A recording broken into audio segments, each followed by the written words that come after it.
रोष जनुसानी। जिस व्यक्ति के जीवन में कभी कोई क्रोध न आया हो, आज बोले वचन रोष जनुसानी। अपार क्रोध है।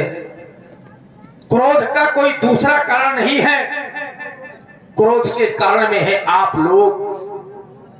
मैंने माना था कि पृथ्वी वीरों के द्वारा भोगी जाती है, और ऐसे नहीं माना था। सिद्धांत कहता है वीर भोग्या वसुंधरा। लेकिन मेरे मित्रों, जिस समय हमारे बंदियों के द्वारा घोषणा हुई, बोले बंदी वचन वर सुनो सकल महिपाल, एक दो राजा न सुने,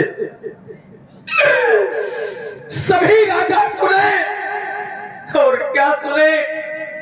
बोले प्रणय विदेह का कहाई हम, भुजा उठाई विशाल।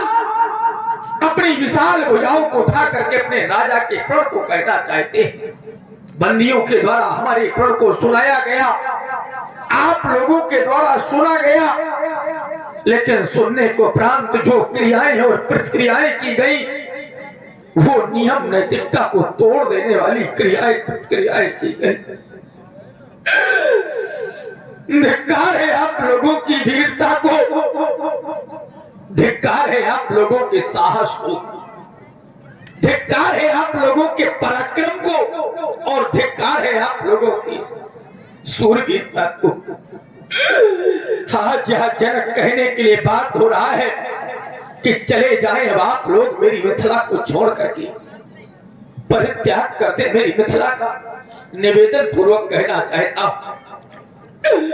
और इतने पर भी मेरी मिथिला का परित्याग नहीं, तो आज यह जनक कुछ कहने के लिए बात हो रहा है, कहने के लिए बात हो रहा है, कहना चाहते हैं, कहना चाहते हैं कि यहाँ श्री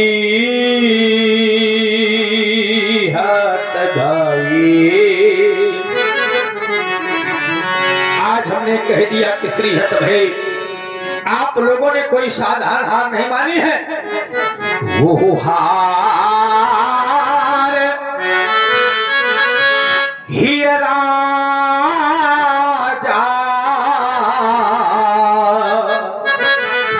हृदय से हार मान गए हो, और हृदय से हार मानने को उपरांत आप लोगों ने मेरी मिथिला का परित्याग नहीं किया।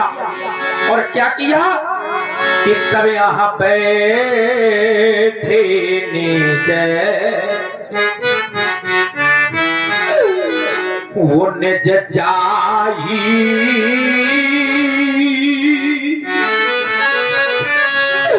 ये समाजा।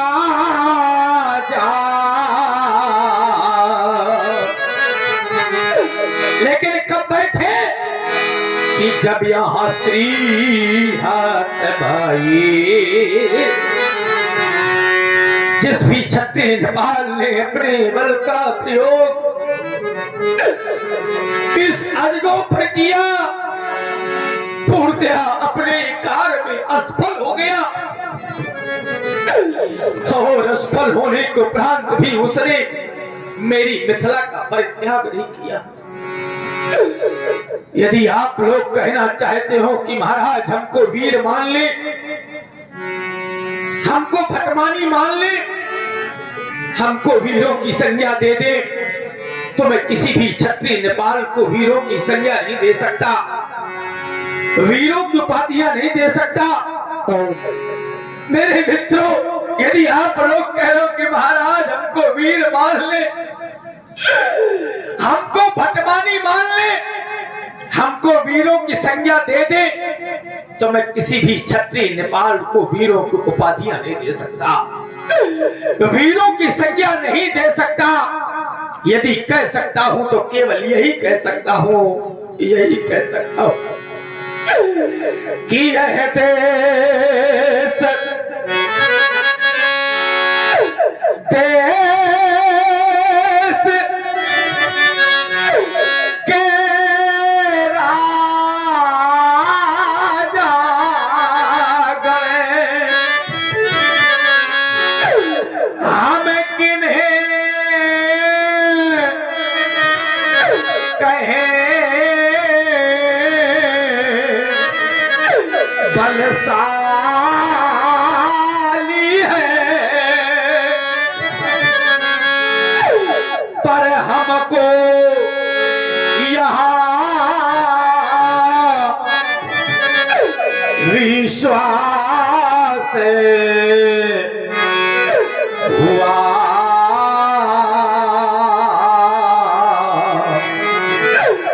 ये पृथ्वी पीरों से खाली है।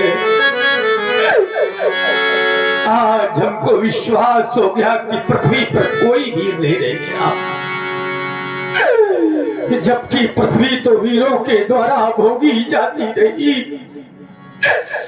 लेकिन आज विवश होकर के कहना पड़ गया कि ये पृथ्वी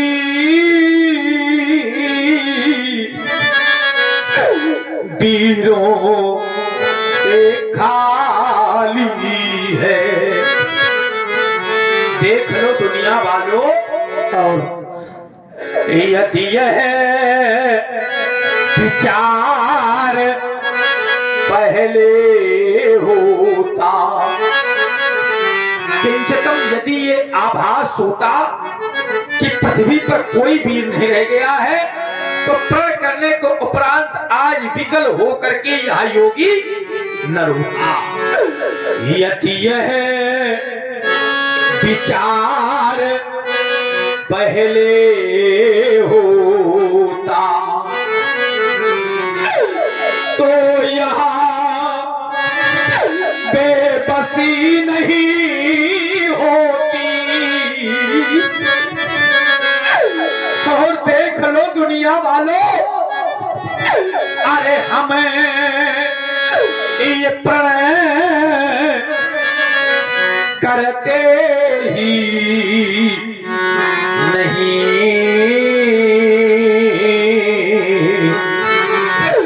तो ऐसी हंसी नहीं होती।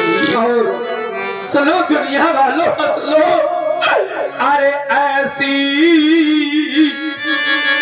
हंसी नहीं होती। यदि आप लोग कहो कि महाराज अपना प्रण क्यों नहीं छोड़ देते, तो यदि हमें अपना यह प्रणय छोड़े तो यह धर्म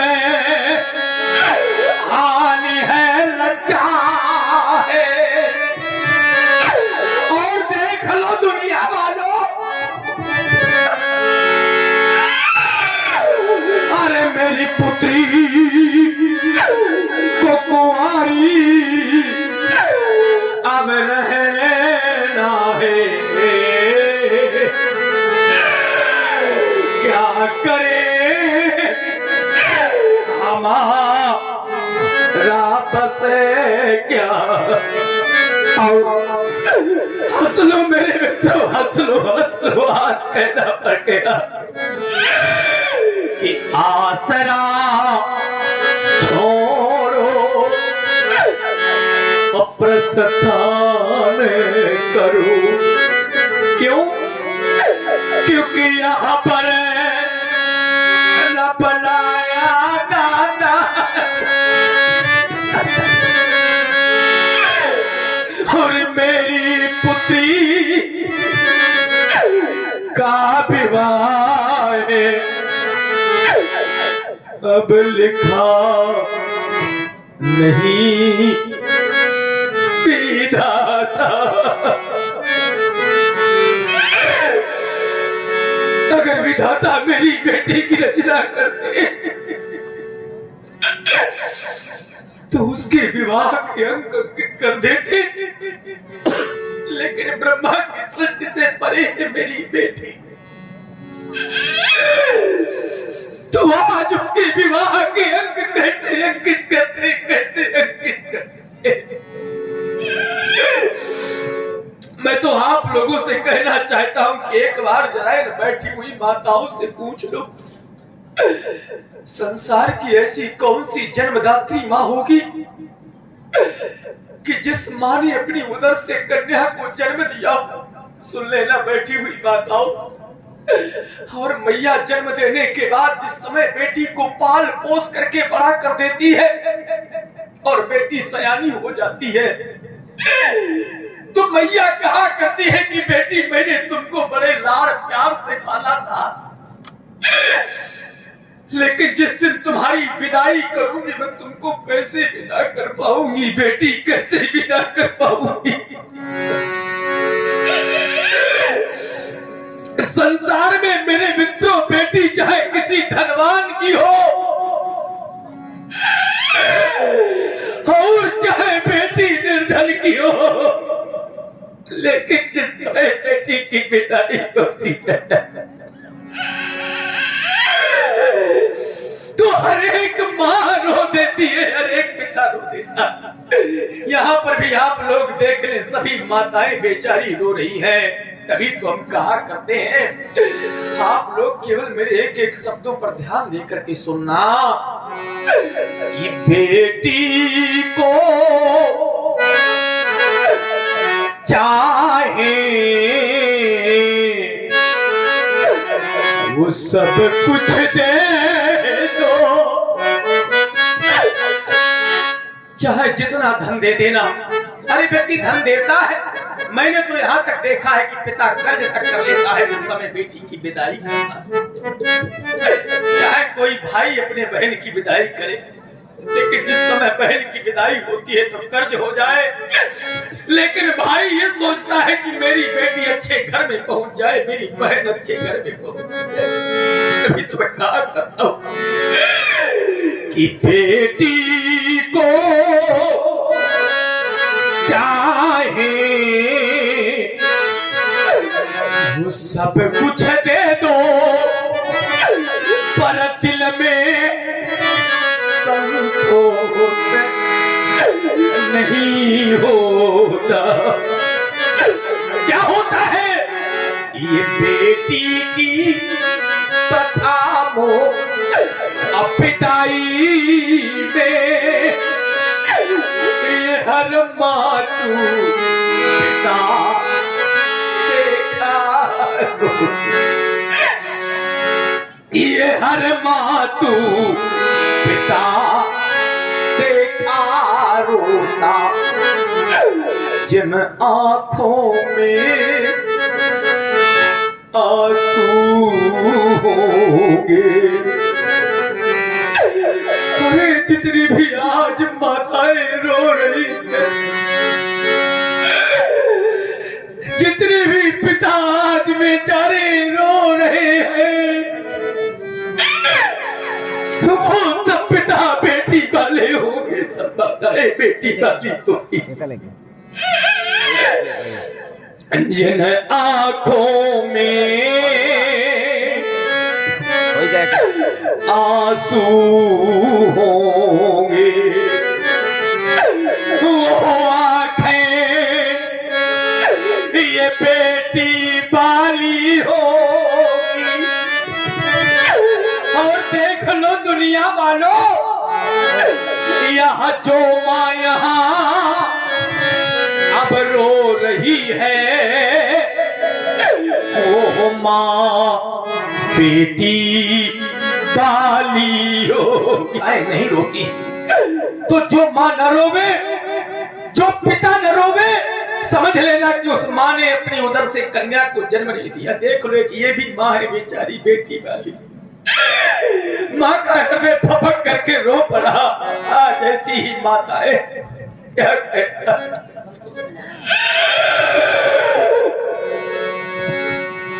हम कहा करते हैं कि जिसने यह कन्या अरे जाई ही नहीं, जिस माँ ने अपनी उदर से कन्या को जन्म नहीं दिया, जिस पिता ने अपने हाथों से बेटी को पाल पोस करके बड़ा नहीं किया, वो पिता वो माँ बेटी के सुख और दुख को क्या है। यह कन्या अरे जाई नहीं, वो कन्या का दुख क्या जाने। और देख लो दुनिया वालों कि जिस पैर पे माई अरे फटी ही नहीं, वो हो पीर पराई क्या जा। और रामलीला कमेटी भगवानपुर भाई हमारे लवकुश भैया जी, लवकुश सिंह चौहान जी, आपकी ओर से भी 51 रुपए सुंदर विदेह राज जी के अपने पर प्रदान किया गया है। बहुत बहुत धन्यवाद। तो जिस पैर पे माई मातु कन्या सुधन्या वही है। जिस माँ ने कन्या को जन्म दिया है उस माँ की कोख धन हो जाती है। अरे जो जने मातु कन्या सुधन्या वही है, और जो न जने मातु कन्या सुधन्या नहीं है। अब आप लोग कहेंगे महाराज कारण क्या है, तो कारण विचार कर लेना। आप लोग बेटे को कुल का दीपक मानते हैं। बहुत से सुधी लोग बैठे हुए, आप लोग ध्यान दे करके सुने। आप लोग बेटे को कुल का दीपक मानते हैं, ये हम भी मानते हैं कि बेटा कुल का दीपक है। लेकिन अगर उस दीपक में बाती नहीं होगी तो क्या दीपक का महत्व रह जाएगा? तो मेरे मित्रों, अगर बेटा कुल का दीपक है तो ये बाती है बेटियां। दूसरे शब्दों में विचार कर लेना, अगर बालिका शब्द को शब्दकोश से हटा लिया जाए तो सृष्टि के सृजनात्मक शक्ति के रूप में है बालिका। अगर कन्या का जन्म न हुआ होता तो आप देखने को न मिलते, हम देखने को न मिलते, मेरे मित्रों संसार देखने को न मिलता। ऐसा कन्या का जीवन है। लेकिन फिर भी मेरे मित्रों, संसार में अगर कोई पराधीन है तो सिर्फ बेटी पराधीन है। मगर सिर्फ बेटी पराधीन है। तभी तो मुझे कहना पड़ गया कि यह कतः जी है और यह नारी जगमाई। ब्रह्मा की सृष्टि के अंतर्गत अगर किसी की रचना हुई है और यदि वह बेटी है तो जन्म से लेकर के मृत्यु तक उसको पराधीन रहना पड़ता है। आप लोग कहेंगे कैसे? तो जब तक बेटी पिता के यहाँ रहती है तो पिता के अधीन रहती है। किसी भी जगह पर पिता उसका पानी घर संस्कार कर दे, बेचारी गूंगी बहरी सी इस घर को छोड़ करके और चली जाती है वो बेटी। वही बेटी जब उसका पानी घर संस्कार हो जाता है तो कैसा भी उसका जीवन साथी मिल जाए, लेकिन अपने सारे जीवन का सुख, सारे जीवन का दुख मेरे मित्रों वो बेटी अपने पद चरणों में समर्पित कर देती है।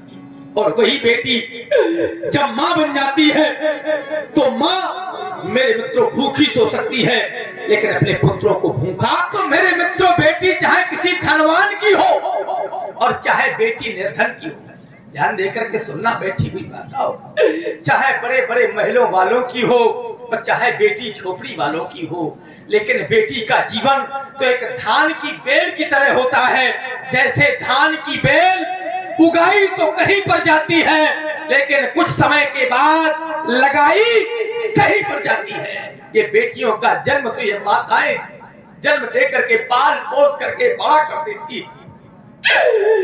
लेकिन जब बेटी सयानी हो जाती है तो जिन हाथों से इन बेटी को पाल पोस करके बड़ा करती हैं, उन्हीं हाथों से उठा करके डोली में बिठा करके और मेरे मित्रों विदा कर देती है। और जिस समय बेटी की विदाई होती है तो मैया को ऐसा लगता है कि ये धरती फट जाए तो मैं समा जाऊं, लेकिन आज अपनी बेटी की विदाई कैसे कर पाऊं, कैसे कर पाऊं।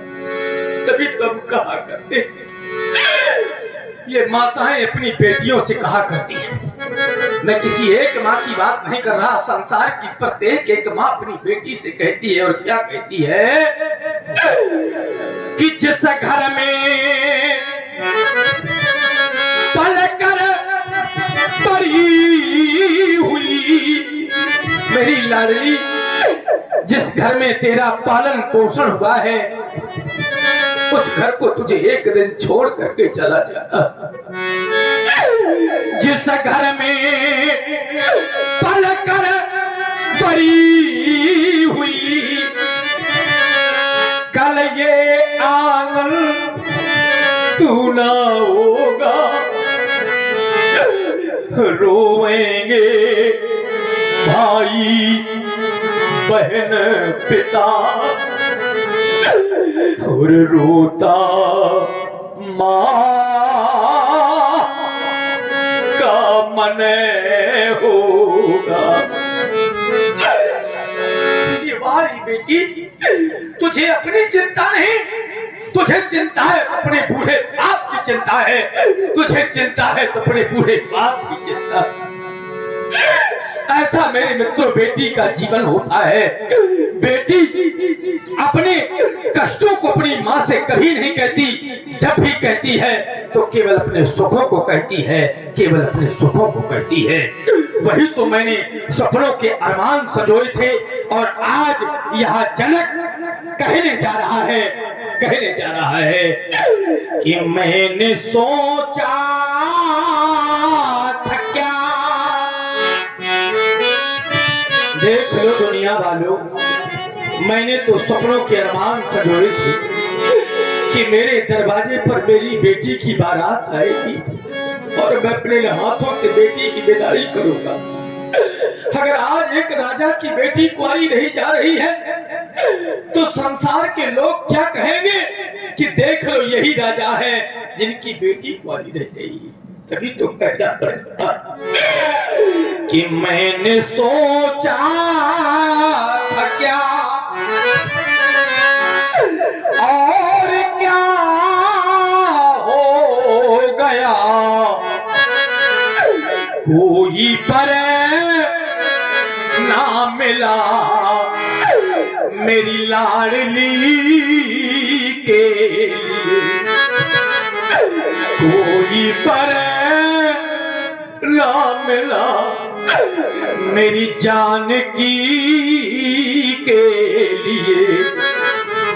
पर न तिल भर उठाया धनुष को भी, पर न तिल भर उठाया धनुष को भी, तो मान लूं मैं इन्हें क्या वो छत्री का लाल है, लेकिन कब अरे वीरता जो दिखावे मेरी जानकी के लिए, वो वीरता जो दिखावे मेरी जानकी के लिए, तो मैंने और या समेत ये बहते ही तो अब भी नहीं विचारे, कोई सोच विचार करने की आवश्यकता नहीं है, अब भी नहीं विचारे। और मैं परहूं हटे वो होते ही, क्योंकि त्रिभुवन जय, तीनों लोगों की जय के साथ साथ अपनी प्राण प्रिया सीता मैं आप लोगों को समर्पित कर दूंगा। सुनाए मैंने आप लोगों को अपने लाभों की विशेषताएं जानना चाहता हूँ कि आप लोगों को अच्छे लगे या नहीं लगे। अच्छे लगे तो किसी ने भगवान शंकर के आयुध को 2 खंडों में परिवर्तित क्यों नहीं किया, और अच्छे नहीं लगे तो मेरे मित्रों मेरी मिथिला का परित्याग क्यों नहीं किया। मैं कहना चाहता हूँ कि कृपया यहाँ कहा हूँ काहे यह ला